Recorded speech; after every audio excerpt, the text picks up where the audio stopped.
Ya, shalom kekasih Tuhan. Ya, selamat datang dalam suasana Natal. Saya percaya Natal menjadi satu peristiwa yang harus dialami dan dilaksanakan oleh setiap orang percaya. Dan harapan saya sebagai hamba Tuhan, Natal bukan cuma sekedar seremonial tahunan, atau saya berharap Natal bukan cuma sekedar tradisi orang percaya. Tapi Natal harus menjadi sebuah pengalaman perjumpaan dengan Tuhan yang indah, yang mengubahkan kehidupan saudara. Bukan lahiriahnya yang berubah, penampilan berubah, hiasan dekorasi rumah berubah, tapi perubahan karakter dan perilaku. Itu yang Tuhan harapkan ketika dia pernah mencanangkan dirinya sebagai aku adalah terang dunia.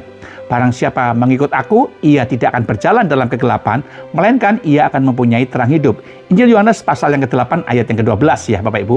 Ini satu bagian di mana Tuhan itu ingin memperkenalkan dirinya bahwa Nabi boleh banyak, Rasul boleh banyak, tapi pribadi yang satu-satunya pernah menyatakan bahwa dia terang dunia, cuma ada satu kali keluar dari perkataan Tuhan Yesus, yaitu Yesus sendiri. Dia ingin menjadi terang bagi dunia ini.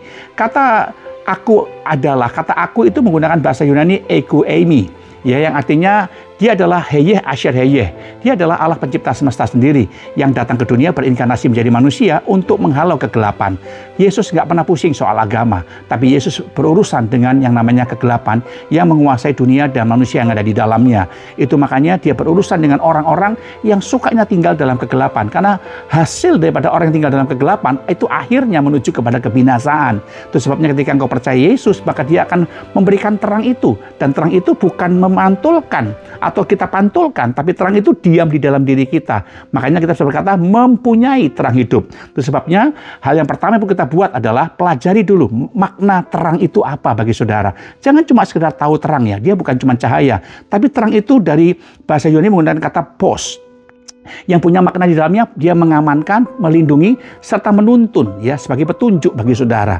Itu sebabnya kita boleh berkata bahwa kita mendapatkan keamanan daripada Tuhan dari bahaya-bahaya setiap yang ada kegelapan di sekitar kita. Dia melindungi kita di sana. Itu makanya datanglah sama dia. Kata barang siapa artinya nggak ada orang yang bisa memaksa saudara untuk mengikuti terang itu.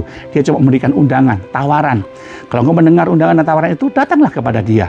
Kata barang siapa itu artinya dengan kerelaan kita mengikut Tuhan. Kekasih Tuhan, mari ketika kita mengikut Tuhan, pahami baik-baik bahwa kita harus meninggalkan perbuatan kegelapan itu. Perbuatan kegelapan seringkali masih kita lakukan, padahal kita menyandang status sebagai anak terang. Tapi terangnya udah redup, yang muncul adalah perbuatan-perbuatan kegelapan. Dan kita harus meninggalkan itu. Kalau dulu kita anak gelap, setelah kita jatuh dalam dosa, masa lalu kita datang kepada terang itu, kita diubahkan dengan terang itu. Sehingga perilaku tutur kata kita menjadi perilaku yang memuliakan Tuhan. Ya walaupun kita bisa saja jatuh dalam kesalahan, tapi kita tidak boleh tinggal dalam kesalahan. Kita masih belajar bagaimana hidup di dalam terang itu, supaya terang itu memancarkan pribadi Kristus dalam diri setiap kita. Efesus 5 ayat 5 menjelaskan di sana bahwa orang yang hidup di dalam persundalan, kecemaran, keserakahan, itu adalah orang-orang yang menyembah berhala. Rasul Paulus mengingatkan kepada jemaat Efesus, jangan bergaul dengan orang-orang seperti itu. Ingat, pergaulan yang buruk merusakkan kebiasaan yang baik. Jadi Bapak Ibu harus belajar bagaimana menjadi pribadi yang menunjukkan pribadi sebagai anak terang. Natal identik dengan terang. Makanya pohon Natal selalu dikasih lampu yang menunjukkan bahwa itulah terang yang bercahaya, yang mengelilingi kehidupan kita di segala musim kehidupan kita. Pohon Natal warnanya hijau, yang artinya itu bicara tentang kasih Tuhan yang selalu abadi dalam setiap kehidupan setiap kita selama kita percaya kepada Dia. Mari belajar memiliki terang itu, mengerti bagaimana kita mengikut Tuhan. Kalau kita mengikut Tuhan, maka kita belajar mengerti kata mengikut. Dalam bahasa Yunani kata dipakai adalah akoloteo, yang punya pengertian Anda join together as a participant atau as a attendant. Anda bergabung bersama sebagai seorang peserta untuk mengikut arahan dan bimbingannya kemanapun dia pergi. Sama kayak Anda naik pesawat, ya harus ikut aturan maskapai dan pilot. Kemanapun dia pergi, Anda mesti ngikut. Aturan di dalam pesawat, Anda mesti ikut. Ya, jadi itu bagian di mana Anda memahami, nggak ada yang maksa saudara untuk milih pesawat itu untuk Anda terbang bersamanya. Karena banyak merek pesawat yang lain. Tapi ketika Anda bergabung di salah satu pesawat, Anda mesti ikut aturan pesawat itu. Itu kata mengikut yang dibacakan Tuhan Yesus itu. Nggak ada yang paksa saudara untuk ikut Yesus. Tapi ketika engkau ikut Yesus, maka Tuhan mau supaya engkau mengikuti aturannya, melaksanakan kehendaknya. Dan Alkitab berkata, jangan ikut dunia. 1 Yohanes pasal 2 ayat 15 sampai 17 dikatakan, dan dunia ini sedang lenyap dengan segala keinginannya.